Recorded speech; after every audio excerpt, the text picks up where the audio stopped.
Kevin Weir. This is a CQN podcast, a Celtic State of Mind. Today at the penalty spot, just got in Sod Street in Glasgow. Fantastic shop. Celtic memorabilia all about the place is fantastic. Today I'm joined with Tommy Sheridan, political firebrand, socialist, and best of all, a Celtic supporter. Welcome, Tommy. Hi Kevin, how's it going? I'm looking around this, it's to talk about a win in a sweetie shop. I mean, for God's sake, it's just absolutely stunning. It's the first time I've actually been in the shop. I've seen a lot of the frames at some of the Old Firm great games that we've been doing, but this is the first time I've actually been in the shop. This is fabulous. Every Celtic supporter should make a wee visit to the shop because I'm sure they would put their hand in their pockets and buy something that's brilliant. Well, my missus is lucky enough that she took my cash line to her because she knew what would have happened. My missus is even better now, she doesn't give me a cash line card. There you go. So Tommy, everybody knows you. For me growing up, you've been one of the most political figures that I can remember.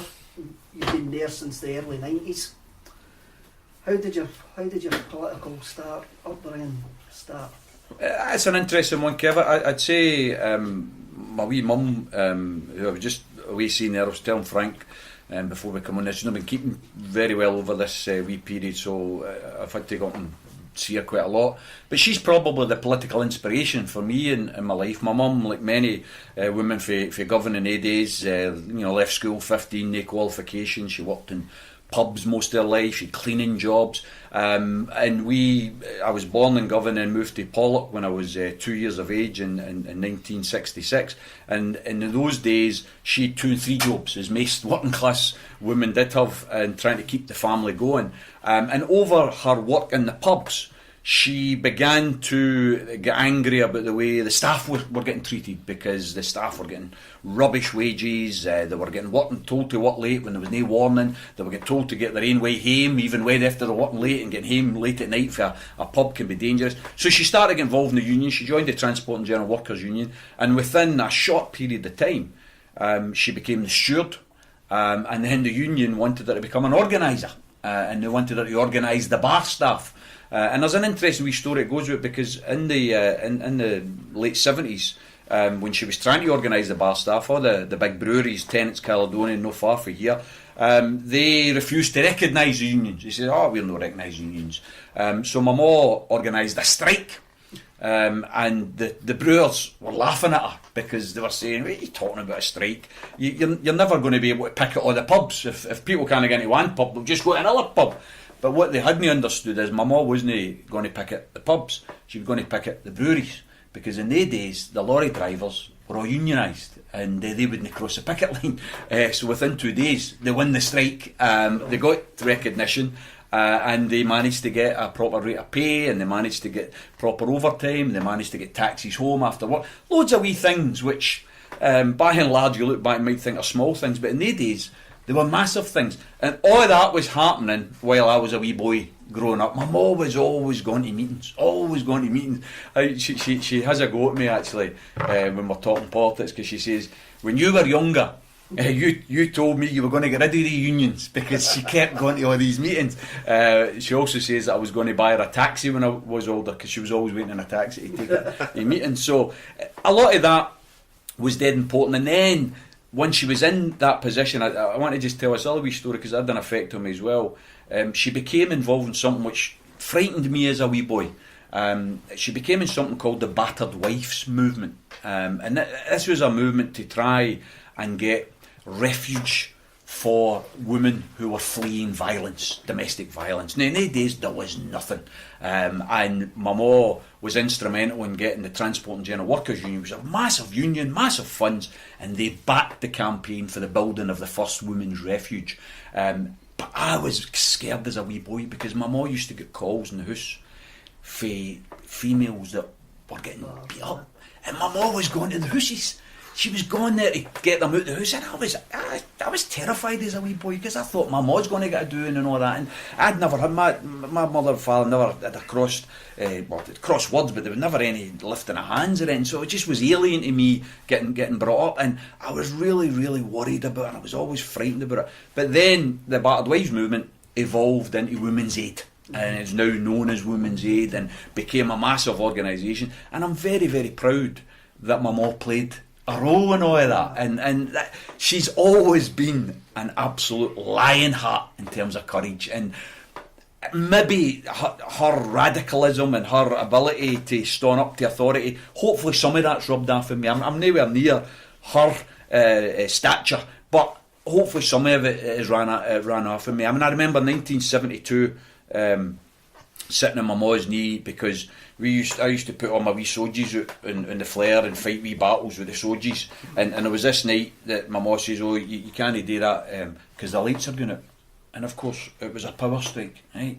And I was dead angry I couldn't play with it. I was only, I think it was 8, and I couldn't play with my sojies. And my ma sat me on her knee and tried to explain why there was a power strike. And it was about these men that go away underground to dig for coal, and it's a dead dangerous job, and if they don't get that coal, you'll not get lights. And I look back on it now and I think, oh, that's brilliant. At the time I remember thinking, I don't care, I just want to play with my sojies. But that gives you a wee flavour, Kevin, of some of the principles that have guided me throughout my life, because that was the stories I was getting in the house. My old man, I don't want to miss my old man out, God rest his soul, coming up for a year, he passed away sadly, 80 years of age. But my old man, his politics was different. He was much quieter. He was a shop steward in the Rolls Royce, worked in the Rolls Royce most of his adult life. But his politics was different in that his was politics with a small p.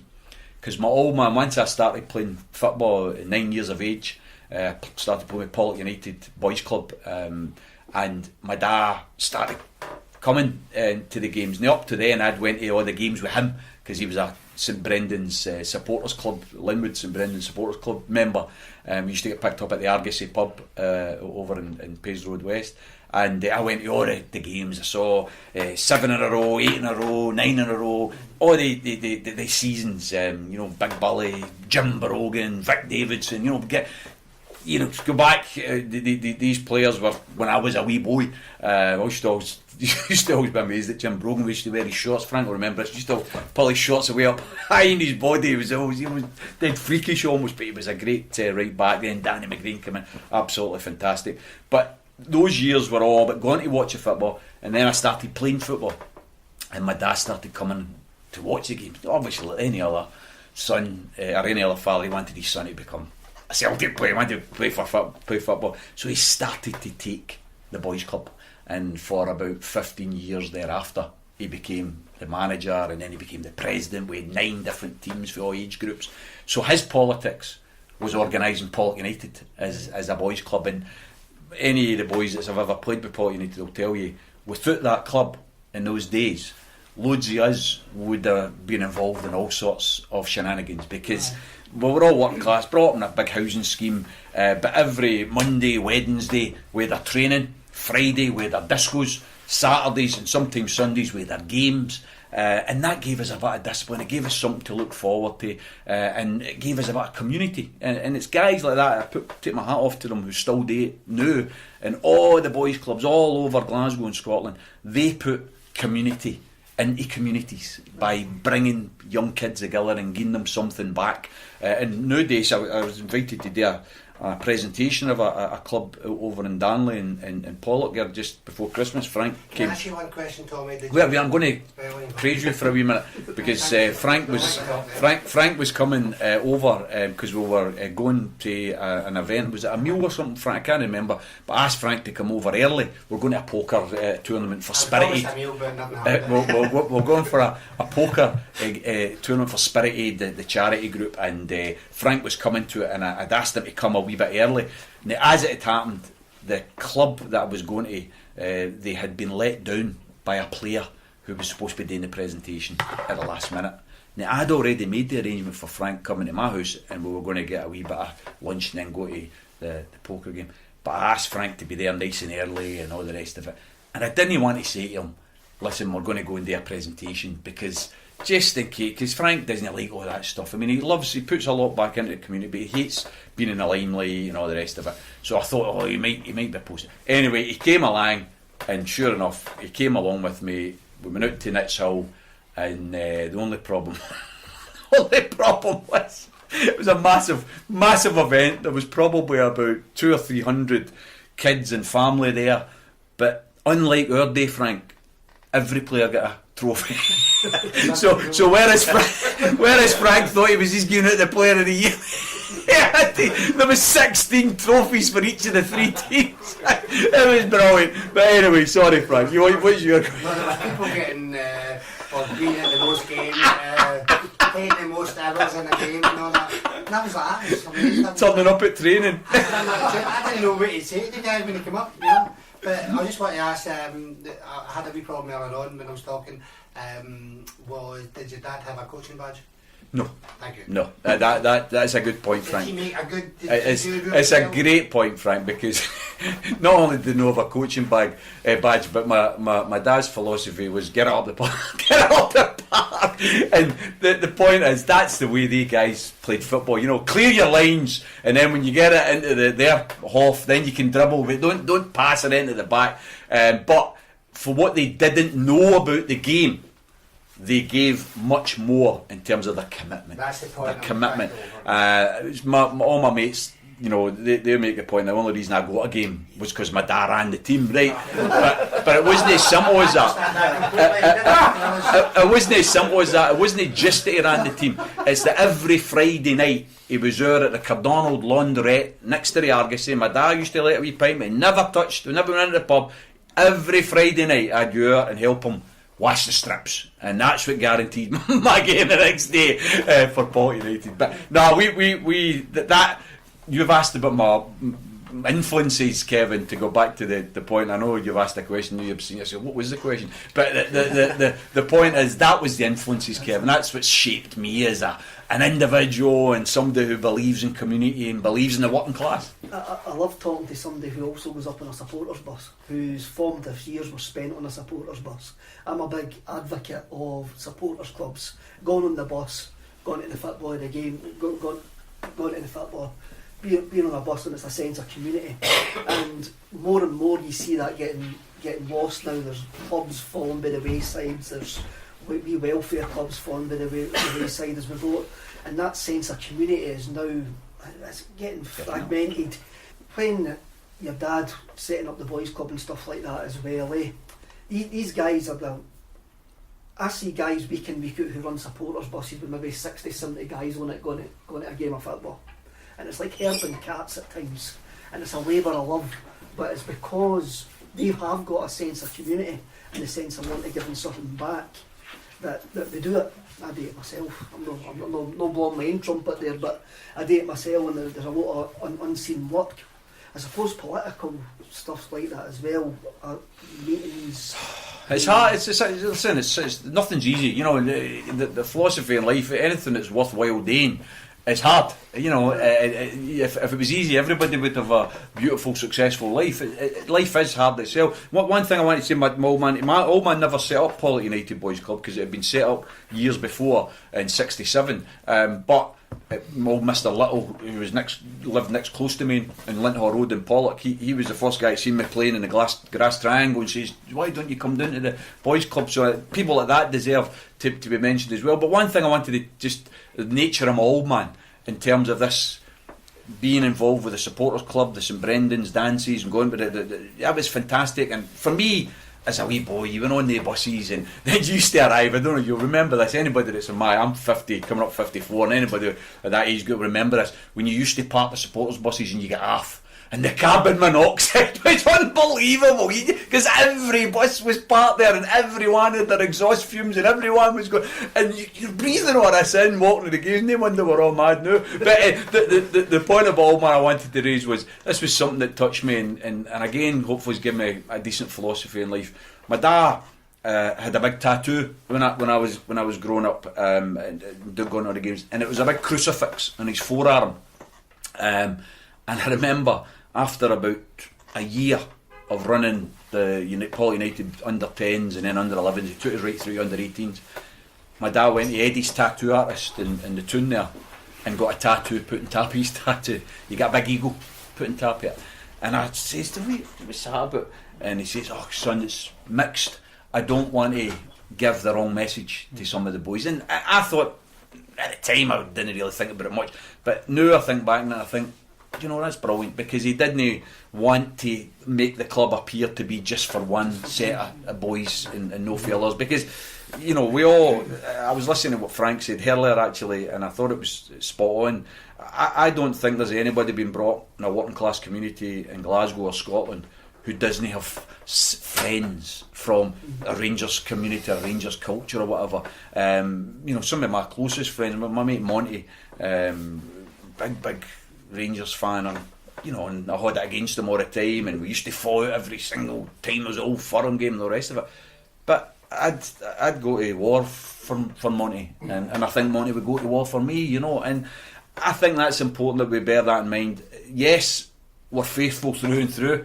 Yes, Celtic's in our heart and it's in our blood, but let's not forget that we're all part of a class as well, and some of the feelings we feel for our club, some other people feel it for theirs, and I can look back now and politically analyse their club and why I'm opposed to it, because I think they've got different backgrounds and they had inbuilt racism and bigotry in their club up until the Souness era in some respects.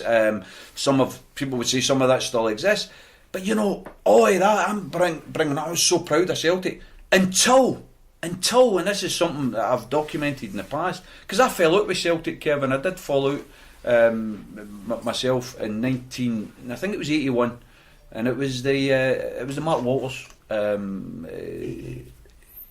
88, sorry, I've said 81. I was in my first year, 17, first year at university, and I'd brought a boy off the island, Big John. He'd never been to a Celtic Rangers game. We went to go to a Celtic Rangers game. This was the New Year's game. I think it was the 3rd or 2nd of January. We're up at Celtic, and I used to go to the jungle all the time, but we're in the Celtic, and it was brilliant, absolutely brilliant. And Mark Walters was making his debut for Rangers that day. And the reason this guy was coming out, because he was a socialist for the island. And I'm bringing him out, proudest punch of Celtic, you know, and bananas were getting thrown onto the park, you know, real bananas, blow up bananas, monkey chants. I was affronted, Kevin, I was affronted. And I know, look, who do you blame for that, right? It's a small minority, you know, the rest of it. But it was emanating for the jungle, where I'd raised most of my Celtic supporting days were at number 7 in the jungle. It's where all the Pollock boys used to go. I remember standing there in May of 1978. Greatest game I'd ever attended in my life, when we beat Rangers 4-2 to win the league. 10 men, done it again, you know, absolutely brilliant. Johnny Dawes sent off that night and all the rest of it. This was coming for almost like my heart, you know, and I was disgusted. I was really disgusted, and for a few years thereafter, I stopped going to games. Obviously you can't stop wanting them to win. You always want them to win, but I'd stopped going to games and therefore stopped being a supporter, as in giving money to go and watch them type of thing. So that upset me. I would have to say, hand on heart, that would never happen at Parkhead. No, that would never happen at Parkhead. There may be individuals, don't get me wrong, but as a club collectively, for instance, one of the proudest moments for me is when the solidarity with Palestine display was on, and it got so much support. That to me shows that our support, I think, by and large, there is exceptions to every rule, but by and large, I think we have got a progressive support base, and that's something that we should nurture and promote. The Mark Walters incident, I think the reaction of the Celtic, I mean, it's unforgivable. There's no excuse for it, what happened that day, but not the View. The fanzine had just started that season, and after the Mark Walters game, they done a big anti-racism issue after. I'm not going to speak for the guys for Not the View, because they can well document it themselves, but that's when they got guys from St Pauli across. And that's when there was an education went on within the Celtic support after that incident. I do, it's a shameful incident. But as you say, the Celtic support have always been left wing. They've always been more socialist in their views. But I think, Kevin, what I thought was exactly what you said there, until that game, and then I was shocked. It was like a shock. It was like a bereavement almost, and that's what I mean about my reaction. And I'm absolutely confident in believing now that it just wouldn't happen again. It just I think the fans collectively would still turn to on this day individuals. are embarrassed about it. Yes. Still No, to this day. definitely. I mean, Yes. when it gets mentioned on Twitter and social media, the fans still to this day are embarrassed about that with the Mark Wattles incident. And like you said, it wouldn't happen again. Definitely not. Definitely. I go to the majority of the games, and I'll tell you, nearly every single away game I go to, I will hear a comment. I go, who says that? Exactly. For Kevin, the thing about our club, right? I hear some Celtic fans, and or because of the amount of political meetings I do, and I'm very supportive of asylum seekers, and I think the attitude to fellow human beings often is woeful. But I'm very intolerant of it, but I'm more intolerant when I hear it coming from a Celtic fan. Because see this bit about looking after our own and coming out here, right? I turn round to them and I say, you know, your name's Murphy, mate, or your name's O'Reilly, or you know an immigrant. What do you mean? I says, well, mate, I know I'm an immigrant because part of my stock's Irish. We were treated like this when we come out here. Why are we now turning around and treating people like that? You know, and sometimes it works, but other times you know you get guffaws and laughter and people just don't care. But I think you're right. Our club is definitely moved forward. I think we know that the Green Brigade sometimes get a bad rep, but they do a lot of good stuff, like the stuff for Palestine and that, and they are quite forward thinking with their politics, and they do have political classes for some of the younger generation and that. Do you think politics and football mix? You grew up in the 70s where the Celtic support were probably more Republican.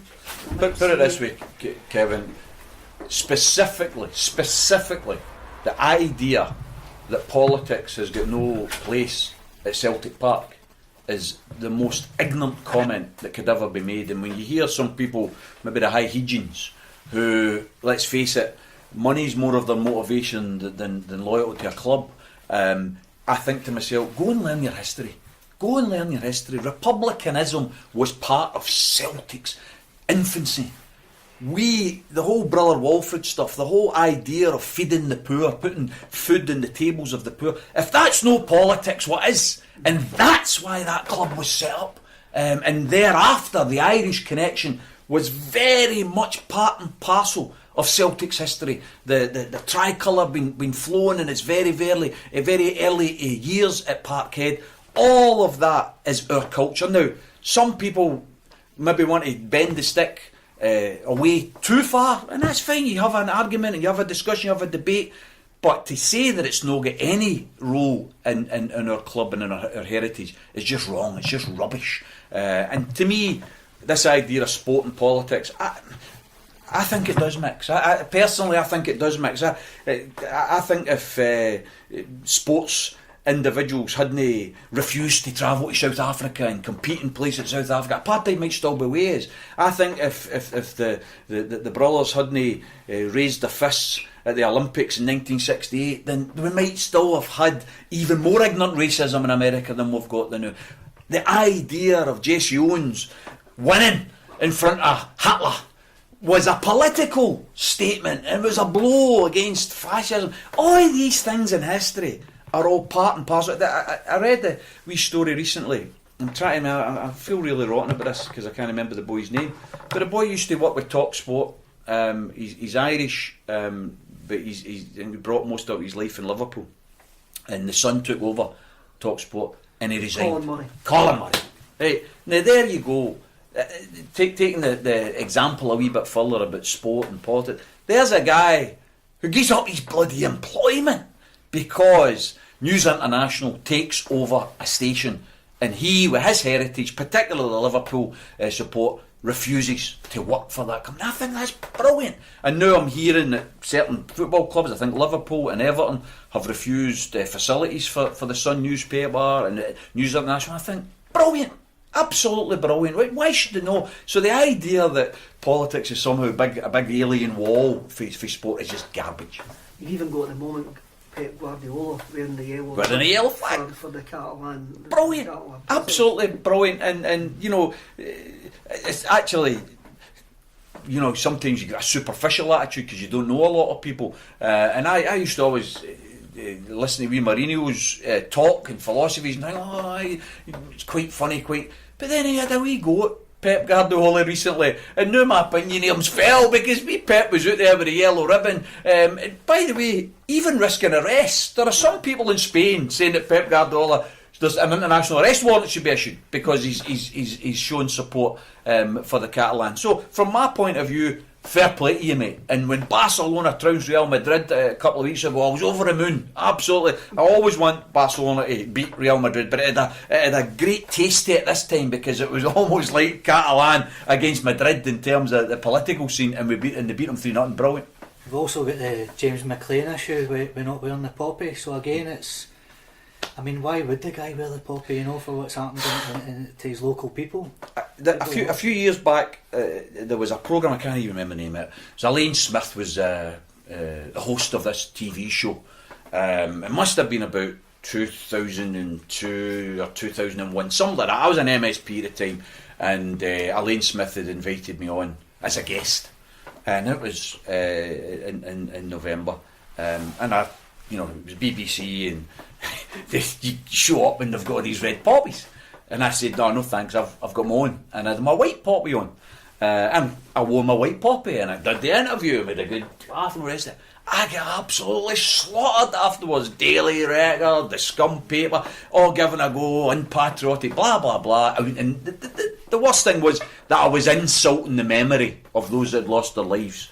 And my argument is, no, I'm not insulting the memory. Actually, I'm remembering because the overwhelming majority of them are economic conscripts sent there by the ruling classes to lose their lives for somebody else's profits. And I want to remember them by fighting for peace. I don't want any other kid going and losing their lives. That's why I wear the white poppy, for peace.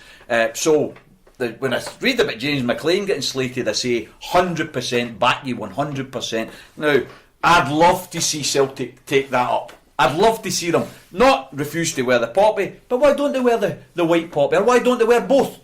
Why don't they wear the white and the red if it means that much? But the idea that somebody should be slated for refusing to wear the Lord Hague symbol of war, I think is just ridiculous. Aye, I was just going to say, it's been made a big thing recently, and I think it's put people off wearing poppies, to be honest with you. Football players, but sewing them into football kits and things like that, do you think it's personally, it is ironic because the people who are doing all these things are the very ones that say, politics is got no role in football. Exactly, that's politics. But by the way, we're sewing the poppy into your jersey. That's political. That's a political statement. It gets. Listen, we're getting. Obviously, you're inviting me on. You're obviously going to get into politics because the truth is, what pisses me off more is that we have to bloody donate money to the armed services because we shouldn't have a single ex-soldier or ex-armed service personnel that's in need. For Christ's sake, when are we going to get, instead of raise money for the poppy, when are we going to get the collecting can for Trident? Never mind funding Trident. Let's get the collecting can out. Let's get the wee missile stickers. Please help us. We need to build another nuclear weapon. Get your sticker. That's the way Trident should be funded. Every Erskine Hospital and every other service for the armed personnel that have given their lives or given their limbs, they should be looked after as part of the welfare state, not on the basis of charity or charitable collections. You mentioned Trident and that there. Obviously, you're quite famous for your anti-nuclear protests at Faz Lane, and you ended up in jail. Have you seen the documentary Living in Dread and Promise by Mark Cousins? No, I haven't. I saw it last year. Mogwai do the soundtrack. Brilliant. Do the soundtrack to it, and I saw it at the Playhouse in Edinburgh. So basically, it was on a big screen. Mogwai played underneath it. Brilliant. And it was extremely powerful.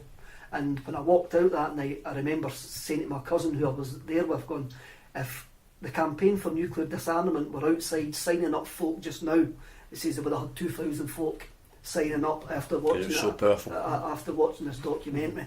It's obviously you've just answered the question I was going to ask you later on. You're still vehemently against nuclear weapons. Look, there was a story just a couple of weeks ago, just before Christmas, and it was about there's a potential breakthrough in terms of the gene that gives rise to Alzheimer's. and apparently some research, Edinburgh University and others have been involved, and they're hoping that they've managed to isolate the gene and they're able to treat the gene, and in May 20, 30 years from now we may be able to deal with Alzheimer's. And I read that and I thought, because I did a Masters at Strathclyde University, and my Masters was on the funding at universities, because people won't know this, but every university in Britain, over 75% of the research is into military needs. In other words, it's how to kill people better. It's how to kill people better. And you've got a tiny minority competing to actually save people. And I think to myself, Parkinson's disease, the idea of Alzheimer's, these are diseases which ruin people's lives. These are things that shorten life and undermine the quality of life. And we're spending money in trying to research how to kill people better. Tony Benn used to always say, if there's money in society to kill people, then there must be money in society to save people. And that to me is my philosophy. I would do away with nuclear weapons in the blink of an eye. I keep hearing about, make us defenceless. Defenceless? There are only 10 countries in the bloody world that have got nuclear weapons. What about the other 190 countries? Are they all sitting at night, can't get to sleep? No. Your Norways, your Icelands, your Denmarks, every single quality of a life assessment that's done, those countries come number one. They come number one. Why? Because they spend on the things that matter. Healthcare, education, proper wages, proper employment rights. When are we going to waken up and stop looking at America and start looking at the Nordic countries? That's the vision that we should be having. I've always says that we're closer to the Scandinavian countries than what we are. Of course we are. Which leads us probably nicely on to independence. Where do you think the independence campaign went wrong? You were involved with Hope Over Fear. Where do you think? Do you know, Kevin, it's an interesting question, mate, but in some respects, you wonder, did we go wrong?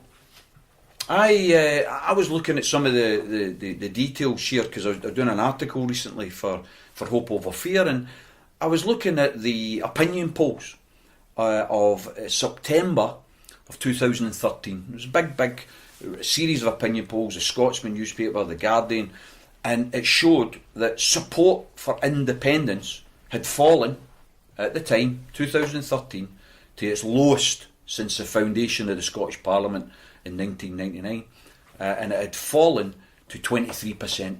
23%. That was September of 2013. That's a year before the referendum. Now, if you were to view some people's analysis of that and bring it forward to today, you would say, you shouldn't have a referendum, you shouldn't have Indiref 2 because we've not got 50% in the polls yet, etc, etc. And I think that's just garbage. I think we need Indiref 2, and I think we need it as quick as possible. We've got a mandate and it should be used, and it should be used in September this year. It's my opinion. But we had a situation 1 year before the referendum in 2014, independence support was at 23%. Then we had the unleashing of an unholy alliance of the red Tories and the blue Tories, with all their unionist pipsqueaks in the media, their hired liars in Fleet Street and the British Bias Corporation, trundling out all sorts of garbage. B&Q's going to leave Scotland if you vote for independence. The Royal Bank of Scotland's going to close if you vote for independence. There'll be no jobs in the shipyards if you vote for independence. Oh, that's a funny one. There's no jobs in shipyards anyway, and we didn't vote for independence. We even had, I remember this one in particular, stuck in my mind. It was like a month before the actual referendum, and it was this big economic report that had come out from Europe, from some think tank, saying if Scotland votes for independence, it will be the trigger for a new depression across Europe. Incredible! But it got airplay. The BBC gave that story top billing. Now, it died throughout the day, but it gave it top billing. And what they did it all the time. They did the damage, they threw the grenade, and then they'd walk away from it. Because they knew it was a rubbish story, so they didn't want to play. But the damage is done. The fear factor. Operation Fear Factor. The idea that Project Fear was named Project Fear was for a reason. because they wanted to scare people through lies and distortions. So, going back to your question, what did we do wrong? We went for 23% in the midst of that whirlwind of lies and deceit to 45%. We nearly won. We nearly won. In fact, in some respect, we peaked early. Because if you remember, 2 weeks before, it was looking at 50%, 51%, and the media and the politicians went crazy. There was an emergency meeting held in Westminster. Cameron had them all in, and all the bosses, all the big companies, and he was ordering them, we need to do something. We could lose this. Because, by the way, this wasn't just about Scotland. Like, yes, sure, it's about our future and it's about us taking control of our own destiny. Yes, we'll make mistakes, but it'll be our mistakes and we had the right to make them. But this was a geopolitical statement of incredible proportions because we were going to get rid of nuclear weapons. We want to get rid of Trident. So you bet your bottom dollar, all the bigwigs, all the Americas and the Soviet Union, that's why Obama came out against it. That's why Putin came out against it. They were all trying to stop Scotland from going independent because they didn't want the geopolitical balance to change in any way, shape or form. But we nearly done it, Kevin. We nearly done it. And that's why, returning to right now, we went from 23 to 45 in 2014. Right now, 2018, we are sitting at anything between 45 and 48 if you look at all the opinion polls. Right? We've never fell below 45. That's brilliant. It's incredible. The idea that in a short 6-month campaign, we can't go from 45 to 55 or 60, I think, is clearly within our grasp. Clearly within our grasp.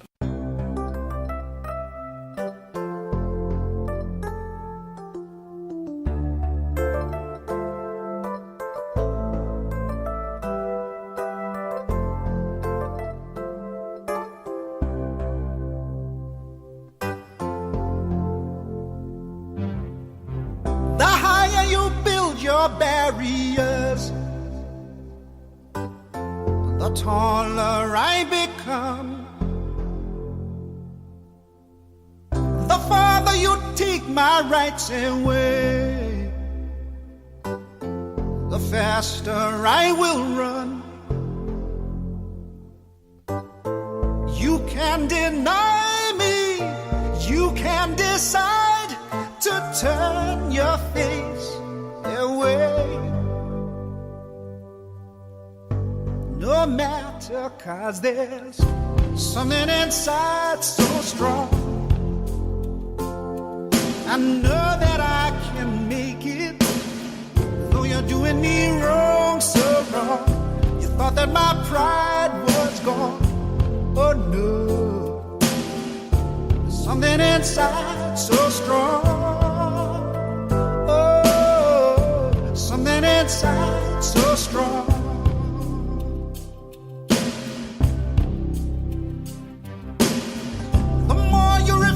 To hear my voice, the louder I will sing. You hide behind walls of Jericho, your lies will come tumbling. Deny my place and time, you squander wealth that's mine.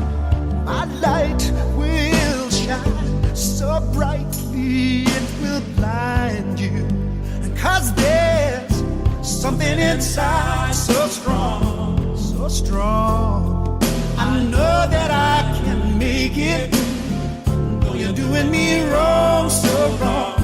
You thought that my pride was gone. Oh no,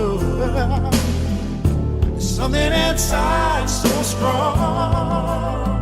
Oh, something inside so strong.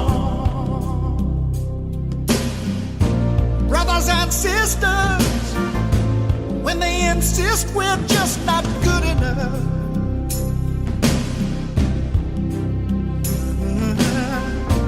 when we know better, just look them in the eyes and say, we're gonna do it anyway. We're gonna do it anyway. Something inside so strong, and I know that I can make it, though you're doing me wrong, so wrong. You thought that my pride was gone. Oh no, there's something inside so strong. Oh, something inside so strong.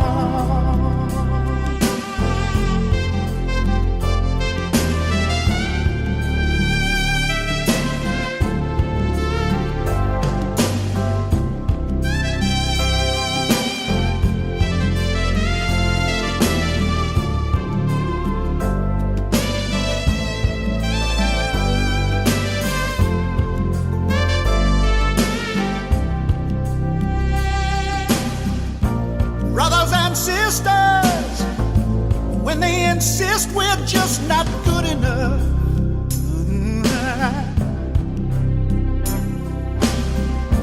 when we know better, just look them in the eyes and say, we're gonna do it anyway, we're gonna do it anyway, we're gonna do it anyway, we're gonna do it anyway.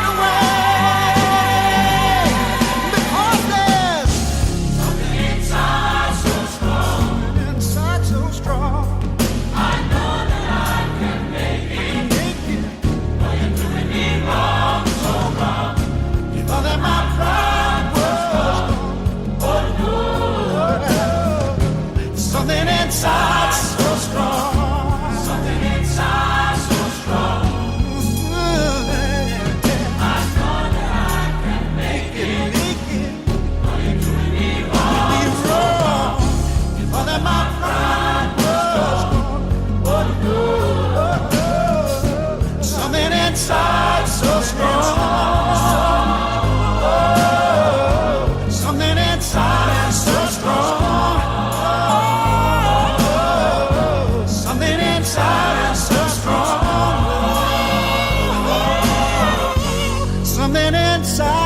so strong.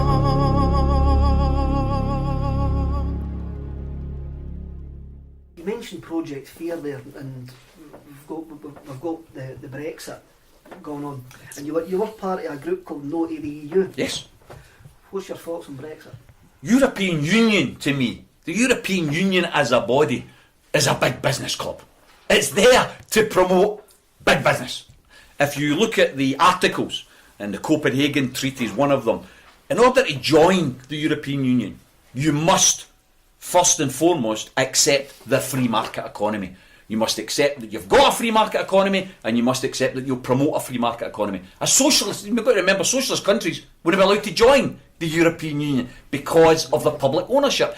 That's why if you look at the anti-competitiveness rules, if we were an independent country and we were to decide, well, we actually want to invest in our shipbuilding and steel, we actually want to start making things again. Scotland used to make things. We used to be better than just answering the phones to people. Call centres. We used to actually make things. What we're going to do is we're going to have an economic strategy that's going to go over the next 10, 15 years. We're going to invest in shipbuilding, invest in steel building, and we're going to subsidise it.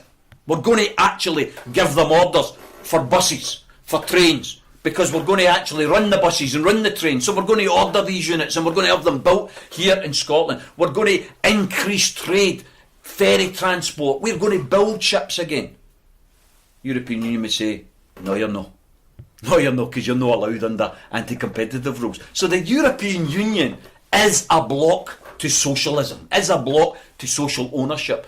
It's a fact that the Labour Party's manifesto in the election last year, radical manifesto. I was over the moon with that manifesto. Absolutely brilliant. I was in the Labour Party as a kid. Brilliant. Tony Benn was the guy that inspired me. I've known Jeremy for years, met him several times. He's a decent guy. Over the moon with a manifesto. John McDonnell and Jeremy Corbyn have admitted that manifesto would not be allowed by the European Union because there's too much public ownership in it. There's too much public investment in it. They talk about setting up a national bank. Oh, that's anti-competitive, and that wouldn't be allowed by the European Union. So, you say to me, what do I think of the European Union? It's a big business club. Do I want to be a member of it? No. I want to have trading relations, social relations, cultural relations with Europe, the same way as Norway's got. If Norway can exist outside the European Union and be one of the most successful countries in Europe, why can't we? I think it's wrong, and the SNP has to take this on board. They cannot tie membership of European Union to independence. They cannot do it. They must separate those questions. By the way, in an independent Scotland, let's have a referendum on European Union membership. I'll argue for, against. Other independent supporters will say no, we should be, and we'll have a fair and an open debate. And if I lose, fine. At least Scotland's decided it instead of somebody else deciding it for us. Same with the monarchy. Oh, I don't want an independent Scotland for a slimmed down bloody monarchy. I don't want to put them on a diet. I want to get rid of them altogether. I don't want anybody having a vested interest or right over my life because they're born into a particular family. But that should be decided by a referendum after independence. Same with membership of NATO. That should be decided after independence. All these things can be decided after independence. But let's get the independence first. Frank, you had a question there. No, it was just a point I was making. I'm an independent person completely and utterly. My whole family, all my kids, my 4 kids, everybody in the family were all voting for independence. And my mother, she died 2 years ago, God bless her, I asked her why she voted, what vote to stay in. She says, I'll not get a pension and we're going to get attacked with other countries. Now, these people with the BBC and other papers have been brainwashed for 80 odd years. My mother was brainwashed and that's what she told me. She said, we'll get attacked with other countries and I'll not get a pension. The Project Beer worked, and it worked. Now, all the people under 57 that voted would have been yes to come out of the union, and I think now we just got to take our time with independence and just pick the right moment, because all the older people now who have been brainwashed are not here anymore, and the people coming up, even my kids, are saying now we should get independent, we'll be a much better country, and that's because they're not buying the newspapers or listening to BBC. They're going on the internet and chatting to each other. Definitely. I mean, Frank's spot on there, because the truth is that whole targeting of the older population and all the psychological studies of the referendum show, Frank's spot on, over 70% of young people were for independence, but over 60% of older people were opposed. They were worried, they were frightened, they were scared.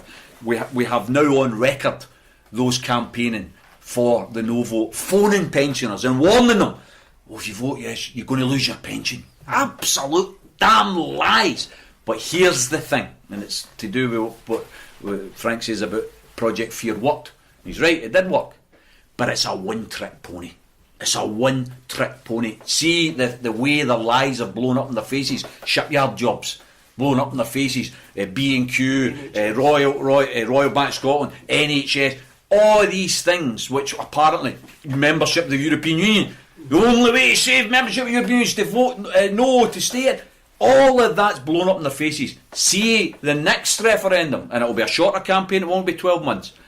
Those lies won't work the second time around, and that's dead important to bear in mind. Can I say another thing? I hate it, but in 1979 we were told that we'd be in a lot of debt if we became independent.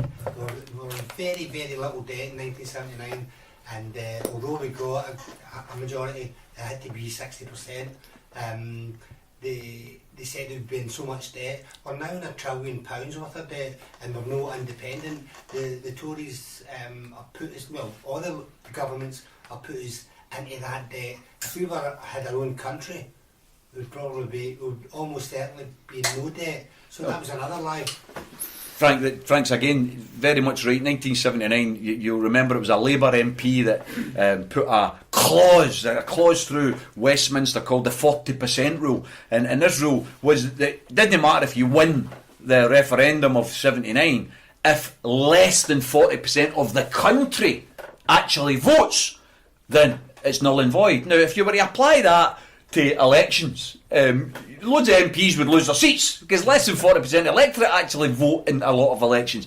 But in the 79 referendum, that's exactly what they've done. So although we won the referendum, we actually lost it because it wasn't over 40% of the overall country. This question of debt, let's be absolutely clear about this. The UK, if you take the UK to begin with, it was in its biggest single debt in 1945 after the Second World War. It went on to build the National Health Service, the British Rail Service, the British Steel, British Shipbuilding. It done more in debt than it's ever done in its history since. So the idea of debt being a problem, a barrier to growth and to building a new society, it's just garbage. We will always be in debt. It's, you know, Ricky Tomlinson said a beautiful piece the other day there. He said, we're apparently £1 trillion in debt. Who do we owe it to? He says it my arse, you know. It's just garbage. We are not a household. You know, people do, all these politicians with this simplistic claptrap. Oh, well, you're in your household, you know, you can't be in debt. What a lot of garbage. How many houses print their own money? You know what I mean? It's just garbage. Of course you could be a country and be in debt because you print your own money. You control your money supply. You can control the level of employment, the level of wages. You can then improve the level of tax revenue because, of course, if you pay people better wages, if everybody gets a better wage, everybody pays more taxes. So the more you pay out, the more you're getting back in. But what you've got, and this is something that pisses me off so much, Kevin, in an independent Scotland, if we do nothing else, yes, nuclear weapons, yes, the future of our children, but there are two words that we have to remove from our dictionary in an independent Scotland, and it's the employed poor. The working poor. If you're working, why the hell are you poor? I mean, the only reason is because the wages are so damn low that you're working but you can't make ends meet. If you had a decent level of wages, remuneration, so that everybody could afford a wee holiday, everybody could afford a wee couple of days out, everybody could look after their kids and send them on the school trips, if everybody could do that, then we wouldn't have the working poor. And we wouldn't have the same level of desperation that we've got in a lot of our communities. Let's do away with the whole concept of working poor by tackling the level of wages. And by the way, I don't just mean a minimum wage. In my vision of an independent Scotland, we wouldn't just have a minimum wage, we'd have a maximum wage as well. I'm no for saying everybody earns the same. Of course not, it's just garbage, it's rubbish. But let's close the gap. The gap now is absolutely obscene. The gap now is something like 325 to 1. The average wage is 325 times less those of the top FTSE company bosses and directors. There was the United Union did a wee piece just the other day. Some of you may have seen it on the social media.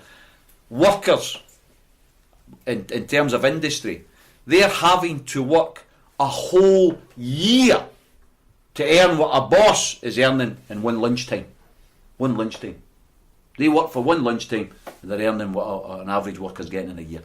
That's obscene. It's just unacceptable. And see if you don't tackle that, you'll never change society. Well, what's your thoughts on football then? When money is involved in football. I've been heavily involved in trying to get prices reduced at Celtic Park, and I meet a brick wall. They say, well, we've got costs, we've got this, we've got that.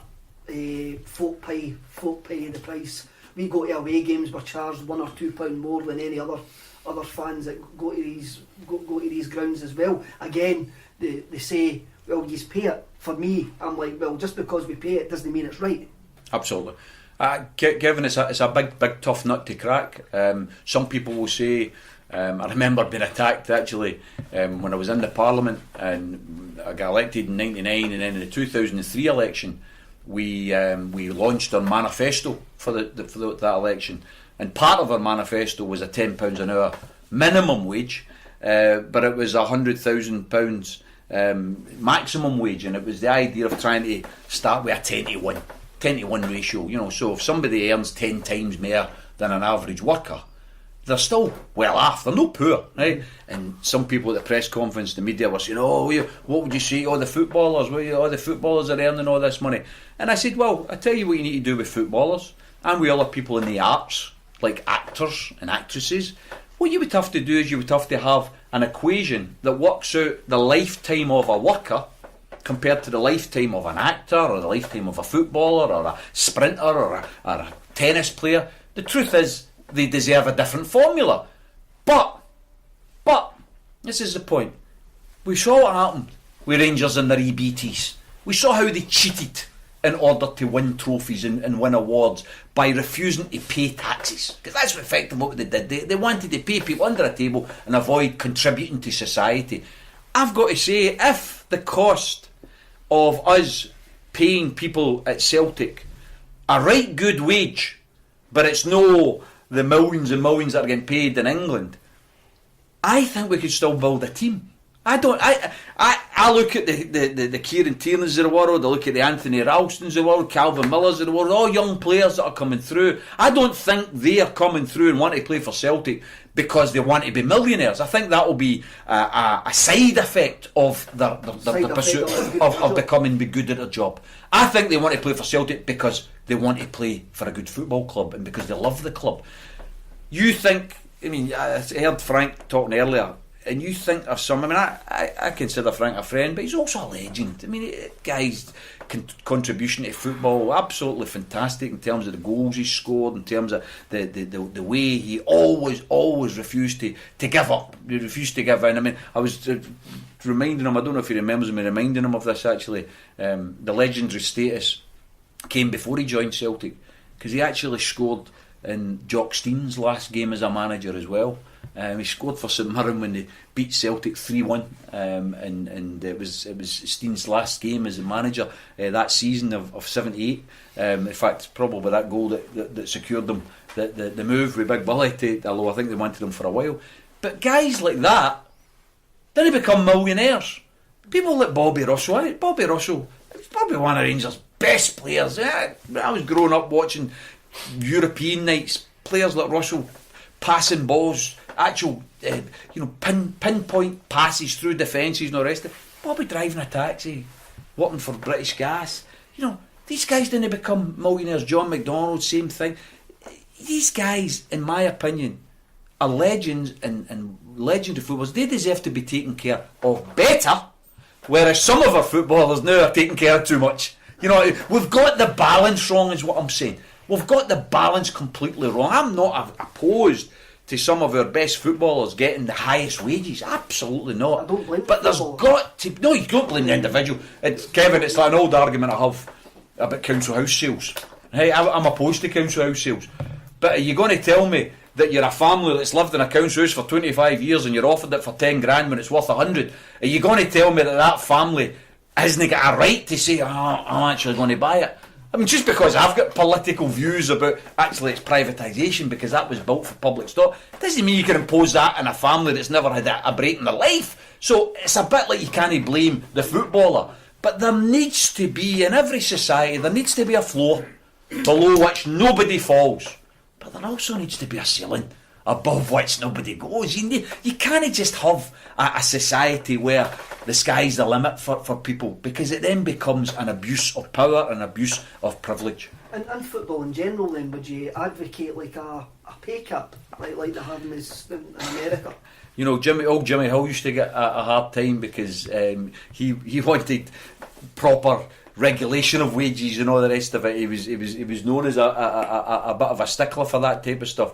But something, I think if you had similar to the American football that you're talking about, see if you had within the leagues in Europe and you had proper structures that were fair play. They say they've got it now. A lot of garbage. But if they had proper fair play, what would actually be promoted would be talent. Talent would be promoted. And by the way, I again don't like talking about the forces of darkness down in the south side there, but you look at what's happened there with Pedro, right? How angry must you be as a young Rangers supporting footballer in Scotland to what happened there? Because what he did was he brought in a whole team of foreign players, most of whom we'd never heard of. Now you're not telling me that in all of the ranks, I mean, there's an example, Lewis Morgan. There's an example, they had them in his hand, for God's sake. But instead of trying to nurture and promote young players from Scotland to become the future of that club, they think, oh no, we're going to take a shortcut. We're going to do what nobody else in the world has done, apart from maybe Arsene Wenger, and he wasn't bringing over Pena. He was bringing over Robert Pires and Thierry Henry, and they were bringing over absolute world class into a new country to build a football team. If that club wants to improve and survive, they're going to have to invest in Scottish talent, young Scottish talent. And by the way, if Celtic continue to do that, I loved that. I turned up, you've probably been at the same game yourself, the 5-0 game against Kilmarnock, the League Cup game. Kieran Tierney scored an absolute cracker. Tony Ralston scored that night as well. It was a group of boys, a group of young boys playing. Brilliant. And they were fabulous, absolutely. I watched that game, I thought, oh, hey, brilliant. Now, okay, people are going to say, aye, that's alright, that, but when you start getting into Europe and all the rest of it, when are these boys going to get that experience unless they're no given the chance? That boy I had that night, had a great game. Unfortunately, seems to be getting his place now, but it's taken enough a long time to give that boy his chance. I think he should have had his chance a long time beforehand. I'm becoming a wee bit stupid actually, because we're all managers, aren't we? You know, everybody's got their opinion of football. I remember before the Hearts game last season to win the league, and I remember Dembele was injured, Griffiths was injured, and I thought, oh, surely they're going to play the wee boy Aitchison. Because he's the only recognised forward we've got now, and he named the team, and he played Patrick Roberts up front, and I was sitting with my mates watching the game, and this is terrible, it's ridiculous. 5-0 Milan. You know, and then you realise, don't you? You say to yourself, Christ almighty, the little that I do know isn't very much when you realise these guys work with these people every day, they know their strengths and everything else. So when I'm making these points about Aya, it's probably from ignorance rather than anything else. You want to see young players and their talent develop. You think Rodgers is the man? We all want to see one of our own being fantastic. That's how the wee man there, wee KT's absolutely loved being kicking about in Tenerife this week in a hoop stop. And what first team player goes on holiday and puts on his work gear? I think Rodgers is the man to bring these players on and turn Celtic into what you want to see Celtic. I think the guy has worked miracles in the short space of time that he's been there. All of us have to look at the Ronnie Delia era and the players that were in the playing staff compared to what Rodgers did now. Two players. The idea that two players can transform a club, I think is hard, right? But you take Dembele and Scott Sinclair out of that equation, by and large, that was the same pool, and they were trouncing the Aberdeens and trouncing Rangers 5. Absolutely remarkable. In some of those games it wasn't even two of them, because a lot of Dembele was injured for a lot of that season, you know. So from my point of view, you have to look beyond the players to the coaching, to the strategy, and undoubtedly, and I love this part of the game, undoubtedly fitness is playing a bigger role. I love watching all the old shows about the Lisbon Lions, and even watched a show recently about the Rangers Cup winning team. And the thing that was remarkably similar, the groups of the players in the studio, and they were talking to them, and the thing that was common between that 67 to 1970 team that made the final, and 70 to the 72 Cup winners team, they ran over teams. They sit and talk about how we were playing Bayern Munich, but they ran out of steam. We ran over the top of them. We were playing Real Madrid, but they didn't have our fitness. And I'm thinking to myself, what happened? What happened? How could we be in a situation in the late 60s, early 70s where we were running over teams, to now having the Germans and the Spanish teams running over us? I mean, what's is there something in the water or something? And I think that's got to go with training methods. It's got to go with diet. It's got to go with outlook in life generally. And I think Rodgers has come in there, and by all accounts, he wants things done his way, from the colour of the carpets to the decor, right through to the diets and the training methods. And if he's going to give us a long-term investment, he deserves long-term support from us. Tommy, I was at a game not that long ago, and I thought you were going to mention it earlier when you said you were at a game. The woman behind me said that she's seen Coolio, and I thought, Coolio the rapper?" She went, "Aye, Coolio the rapper. I seen him outside." And then he came round the side of the pitch. How did that all come about, and how did they enjoy? Oh, listen, Coolio, absolutely loved it. A few years back, 2009, for the second time I'd been asked on to Celebrity Big Brother. I'd been asked on in 2007, but I was still an MSP at the time, and I said, no, I'm not doing that. I've got a job, it's not right that you do that. But then they come back when I was a law student, struggling to pay for my fees, and I thought, that's a no-brainer. The initial offer was 60 grand for 3 weeks work. I mean, talk about the best job you'd ever get, sitting in a house for bloody 3 weeks. I mean, your grandfather and your dad would give their arms for that level of wages. Eventually went up, actually, the 100 grand for 3 weeks work. I mean, it's obscene. Not at all. No, the agent took bloody 20%. I didn't realise that. Of course, the agent took 20%. She get 20 grand for doing bugger all. But anyway, I took part in Big Brother in 2008-9, and Coolio was one of the celebrities in there. Latoya was in, and wee Vern, wee Mini-Me was in as well. A few, Terry Christian was in. I used to remember him for the Word. Brilliant. So I had a fortunate. Eureka Johnson went on to win the bloody thing. I don't know how everybody didn't like her, but anyway, she ended up winning the show. But me, Terry, and Coolio, we ended up being like a wee gang. We ended up talking all night and talking a lot. Terry's a big Man U fan, eh? Terry is massive Irish Man U, Catholic, massive Man U, and a good guy, a right good guy. He's had me down to go to a big dark Man U Liverpool game and all the rest of it. Fantastic. He's not inviting me back to get beat that day, 4-1. But anyway, I'm barred.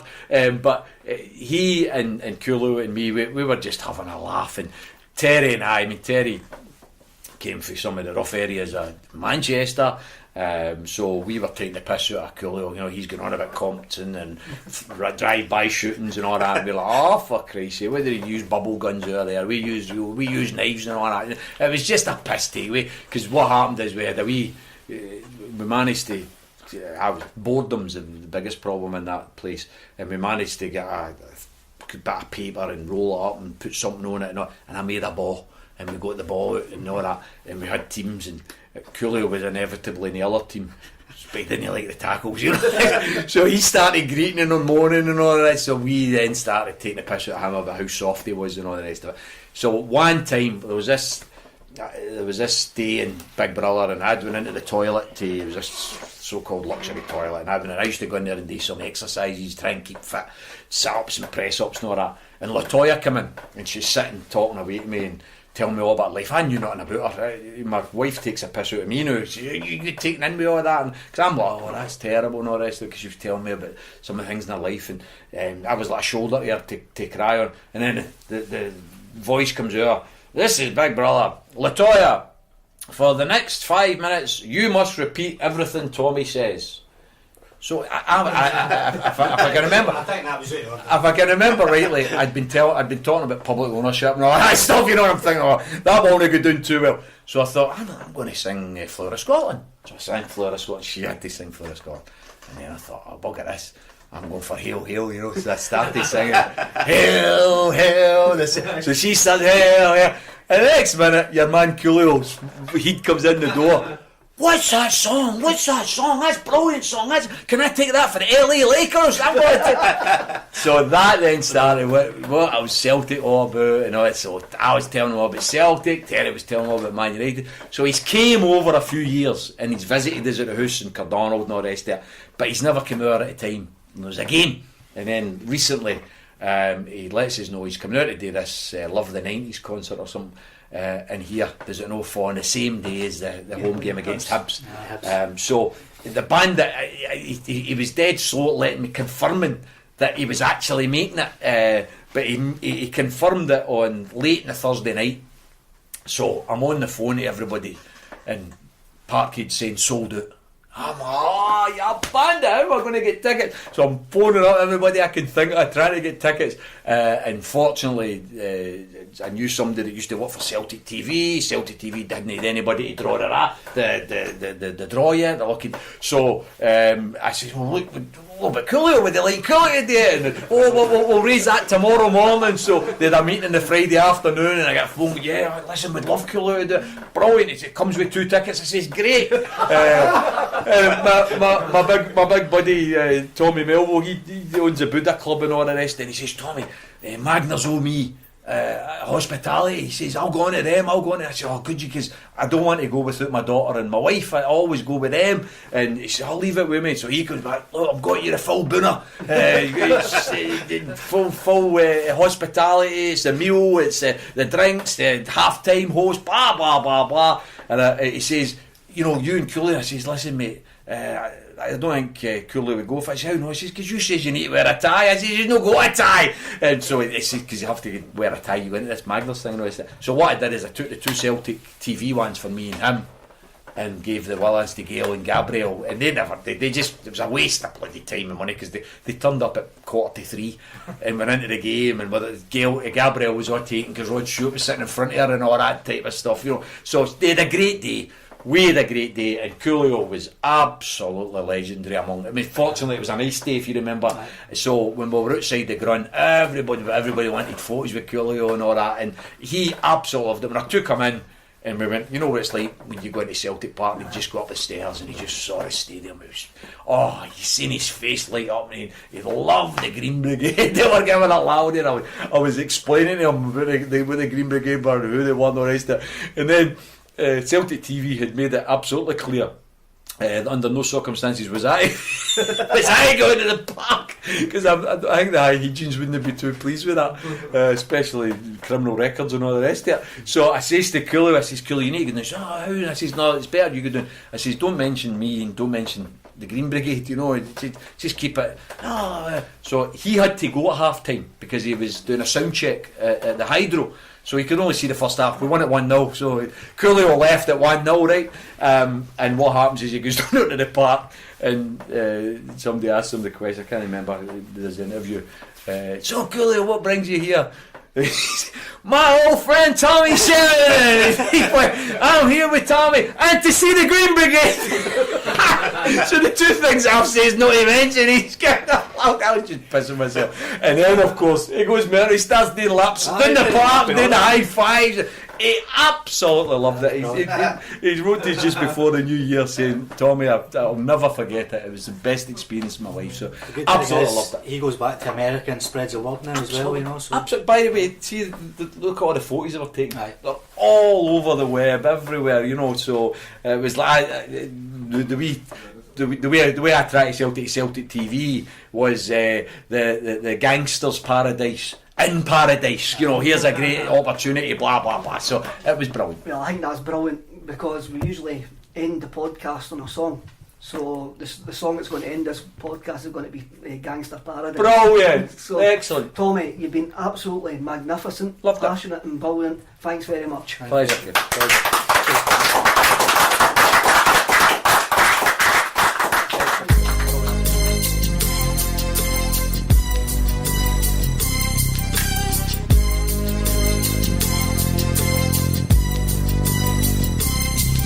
As I walk through the valley of the shadow of death, I take a look at my life and realize there's nothing left. Cause I've been blasting and laughing so long that even my mama thinks that my mind is gone. But I ain't never crossed a man that didn't deserve it.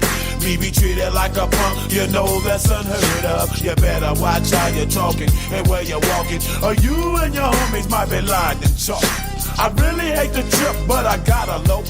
As they croak, I see myself in the pistol smoke. Fool, I'm the kind of G the little homies wanna be like, on my knees in the night, saying prayers in the street light. Been spending most of the night living in the gangster's paradise. We've been spending most of the night living in the gangster's paradise. We keep spending most of the night living in the gangster's paradise. We keep spending most of the night living in the gangster's paradise. Look at the situation situation they got me facing. I can't live a normal life. I was raised by the state, so I gotta be down with the hood team. Too much television watching got me chasing dreams. I'm an educated fool with money on my mind. Got my tin in my hand and a gleam in my eye. I'm a loped out gangster, set tripping banker, and my homies is down, so don't arouse my anger. Fool, death ain't nothing but a heartbeat away. I'm living life, do or die. What can I say? I'm 23 now, but will I live to see 24? The way things is going, I don't know. Tell me why are we so blind to see that the ones we hurt are you and me? We've been spending most of our lives living in the gangster's paradise. We've been spending most of our lives living in the gangster's paradise. We keep spending most of our lives living in the gangster's paradise. We keep spending most of our lives living in the gangster's paradise. Power and the money, money and the power. Minute after minute, hour after hour, everybody's running, but half of them ain't looking what's going on in the kitchen. But I don't know what's cooking. They say I got to learn, but nobody's here to teach me. If they can't understand it, how can they reach me? I guess they can't, I guess they won't, I guess they front. That's why I know my life is out of luck, fool. We've been spending most of